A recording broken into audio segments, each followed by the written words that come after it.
조갑제 TV 시청자 여러분 안녕하십니까? 2020년 5월 1일 벌써 봄이 이렇게 깊게 들어왔습니다. 5월 하면 흔히 계절의 이왕이라고 그러죠. 5월과 10월 가장 멋진 날인데 이 김정은을 둘러싼 이 추측이 만발하고 있는 가운데 그 한가운데 서 있는 사람이 도널드 트럼프 대통령입니다. 트럼프 대통령은 요사이 코로나 사태로 매일 백악관에서 기자회견을 합니다. 그때마다 김정은의 건강에 대해서 질문이 나옵니다. 그때마다 비슷한 이야기를 합니다. 그런데 오늘은 조금 뉘앙스가 김정은이가 중태에 빠진 듯한 시사를 했습니다. 이렇게 이야기했습니다. 기자가 물었습니다. 뭐라고 물었냐? 어떻게 됐냐? 김정은 상태에 대해서 알고 싶다고 했더니 트럼프가 I understand what's going on and I just can't talk about Kim Jong-un right now. I just hope everything is going to be fine. But I do understand the situation very well. 뭐냐 하면은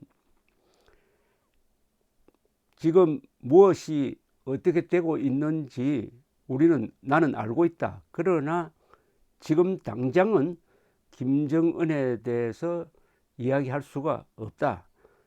나는 그가 going to be fine이니까 잘 되기를 바란다. 이때는 그러니까 going to be fine을 어떻게 해석하느냐에 따라서 회복되기를 바란다. 그런 뜻으로도 해석될 수 있어요. 그러나 나는 지금 상황을 매우 잘 알고 있다. 이렇게 이야기했습니다. 말이 좀 꼬인 것 같지만은 현재 상황에 대해서 많은 정보를 갖고 있다는 겁니다. 알고 있다는 거예요. 그러면서 항상 한 이야기가 김정은이가 잘 됐으면 좋겠다. 김정은이에게 행운이 있기를 바란다. 오늘은 going to be fine. 이걸 건강으로 번역을 해버리면 아프다는 이야기가 됩니다. 그러니까 이 fine이란 말은 뭐 여러 가지로 번역할 수 있어요. 그냥 막 통상적으로 행운을 빈다, 잘 되기를 바란다, 좋아지기를 바란다. 이 경우에는 좋아지기를 바란다. I just hope everything is going to be fine. 모든 일이 잘 되기를 바란다.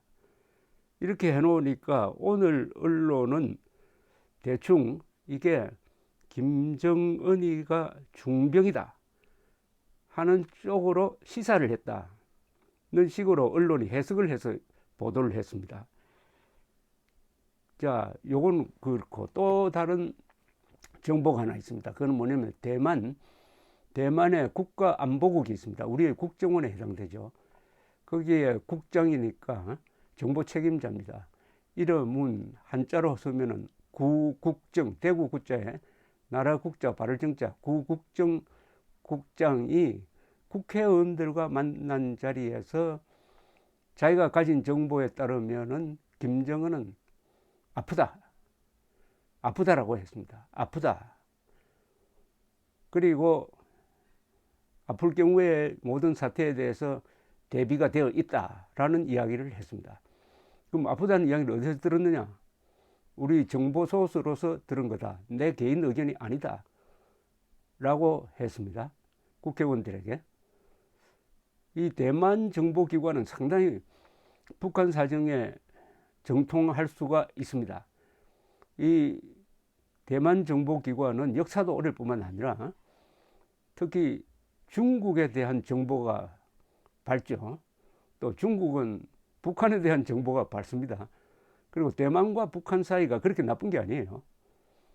이렇게 해서 대만 정보가 상당히 단정적으로 그것도 국장이 국회의원 앞에서 이렇게 딱 이야기를 하니까 저는 여기에 상당한 신뢰가 가기도 합니다. 신뢰가 가기도 해요. 전체적으로 돌아가는 것은 한국 정부만 빼고 한국 정부는 단호하게 김정은은 원산에서 지금 잘 지내고 있고 건강하다라고 하고 다른 나라 정보기관은 그렇게 이러쿵저러쿵 말을 하지 않는데 가장 확실하게 정보기관 이름을 걸고 김정은이 아프다라고 한 거는 대만이 처음입니다. 대만 정보국이 처음이에요. 그리고 트럼프는 기자들을 갖고 노는 것처럼 아주 이야기를 뭐 이렇게 했다 저렇게 했다고 하는데 어쨌든 상황을 완전히 파악을 하고 있다. 행운을 빈다. 잘 되기를 바란다. 이러니까 중병설을 인정하는 식인데 또 한편으로는 뭐라고 그러느냐. CNN의 중병설 보도는 페이크 뉴스다 이래버려요. 그러니까 혼란을 더 이제 가중시킵니다. 이런 상태에서 이게 오래 가니까 벌써 11일 마지막에 나왔으니까 이제 꼭 20일이 지났습니다. 20일 동안 안 보이니까 이제 평양 민심도 좀 술렁댄다는 이야기가 있습니다. 평양 사람들도 이제 외신을 통해서 자꾸 그런 이야기가 들어가니까 그런데도 김정은은 살아있는 것처럼 외국 정상들에게 편지도 보내고 뭐 노동자들에게 편지도 보내고 또 그 밑에 강요들은 정상적인 것처럼 이제 행동을 하기 시작했습니다.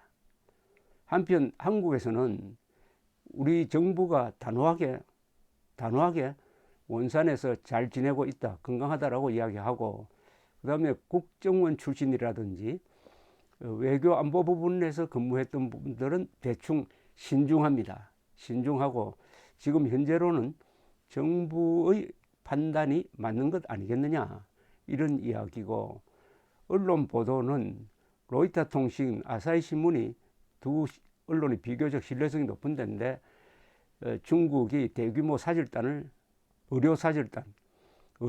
의료진을 급파했다는 보도를 했습니다. 이렇게 되면 종합적으로 판단을 해야 되는데 누구도 지금 단정적으로 이야기할 수는 없지만은 이럴 때는 내기를 하면 아주 재밌을 겁니다. 내기를 하면은. 자, 그런데 그런 가운데서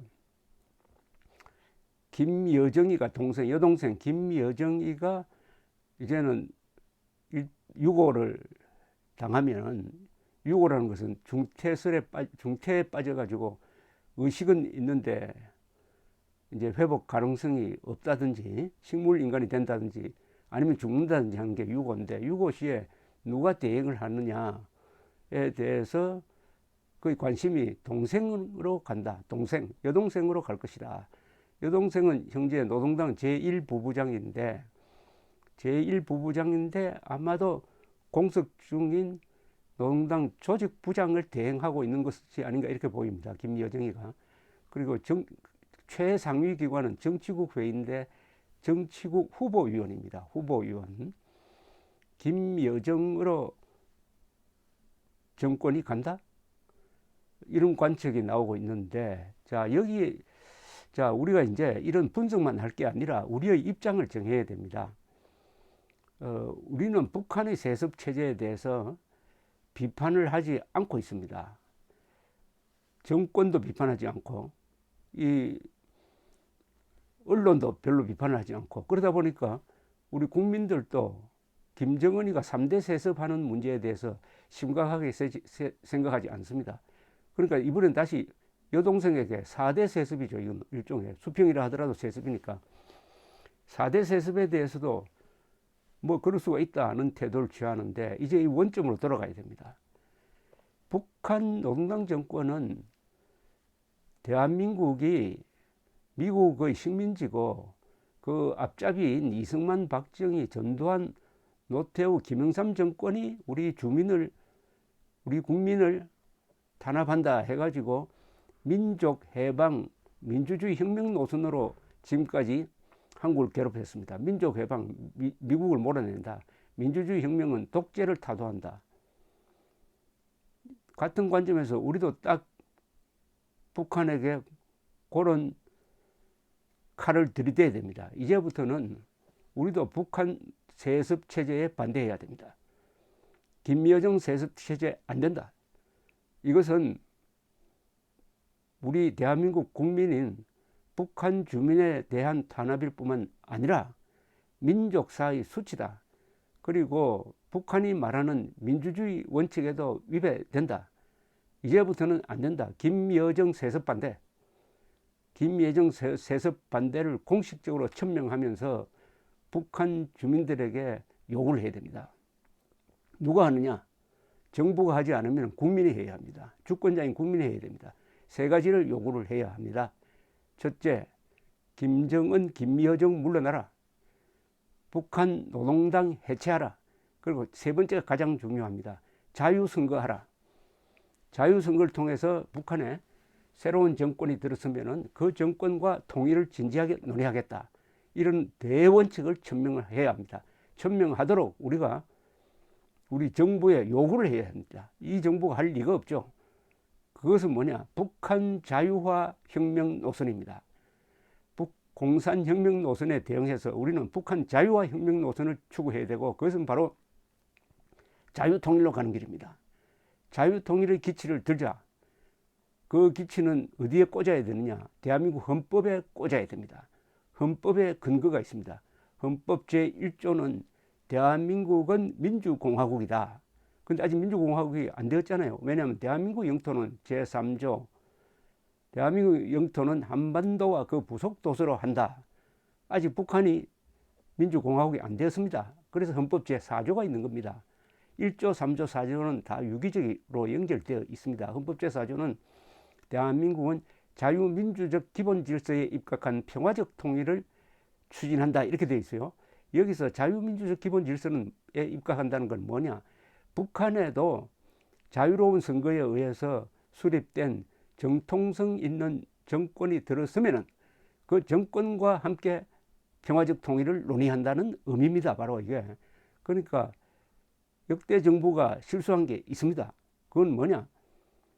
그것은 박정희 정부 때부터입니다. 그 전에는 북진 통일, 성공 통일이었으니까 좀 말할 것도 없고, 북한과 대화를 한다고 하면서 대화를 하더라도 통일 문제를 논의해서는 안 됩니다. 그건 헌법 위반입니다.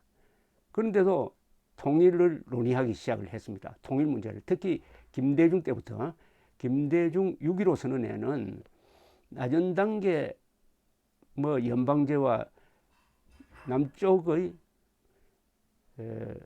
연합제가 비슷함으로 그 방향으로 한다. 이렇게 완전히 물과 불을 섞어 놓은 아주 잘못된 합의를 한 적이 있고, 그걸 계속 이어가서 4.27, 2년 전에 4.27 선언에서는 자주통일에 합의한다고 했어요.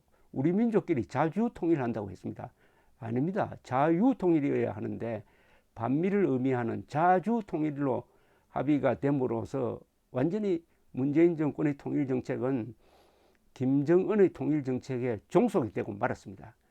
여기서 이 사슬을 끊고 대한민국이 바로 서야 되겠는데, 그렇게 하려면 우리는 자유통일 정책으로 나아가면서 김여정 4대에서 반대를 분명히 할 필요가 있습니다. 이것은 선례가 있습니다. 1989년 11월 9일에 베를린 장벽이 무너지고 수독 동독이 통일로 나아갈 때 수독이 원칙을 정했습니다. 동독 공산당과는 통일 논의 안 한다. 이렇게 해서 동독에서 공산당 정권이 무너지고 동독 주민들의 선거를 통해서 정부가 새로 수립되니까 그 정부와 통일을 논의해서 1년 만에 통일을 이룩한 것입니다. 이게 바로 자유민주적 기본 질서에 입각한 통일 정책인 것입니다. 우리도 바로 그 수독의 예를 따라서 김정은 세습 반대를 분명히 해야 된다는 게 저의 생각입니다. 감사합니다.